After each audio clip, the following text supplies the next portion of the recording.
Lying. That's my favorite part. Part says lying. What am I saying? I'm saying that if we take a verse that really speaks to us and lift it out of the text and apply it, that's not bad. But if we read the whole passage of it, never say to the girl, I really like the diamond on your hand. Say, I like the ring on your hand. The setting that holds the diamond in is what makes the diamond stand out. Such a passage is Proverbs 3, we all know. Trust in the Lord with all your heart, lean not to your own understanding. In all your ways acknowledge Him, and He will direct your paths. Everyone knows that. But sometimes we forget. What setting is it in? Don't be wise in your own eyes. Fear the Lord and shun evil. This will be health to your body and nourishment to your bones. The fear of the Lord brings physical healing. Honor the Lord with your wealth and with the first fruits of your crop.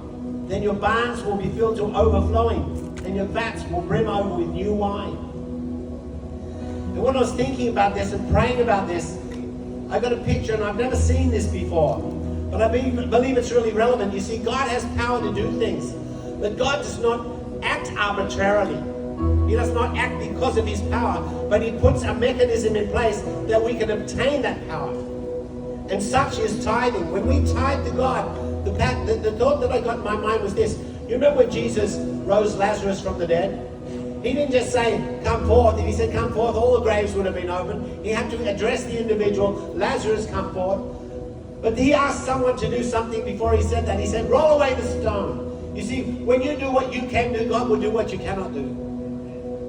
And what does tithing do? The picture I got was that, have you ever used one of those hand pumps? They have them on some farms. Have you used a hand pump?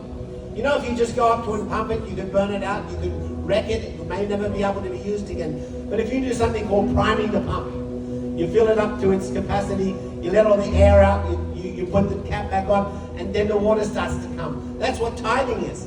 Tithing is you filling in the gap, the bridge. God says, before He says, bring all the tithe in, He says, come back to me, He says. Come back to me, return to me. That's the first part. Return to me. Pour that water in. Get the gap out between me and you. And then I'll open the windows of heaven and pour out a blessing that you can't contain. We just need to prime the pump today. When we give to God, we're priming the pump. And God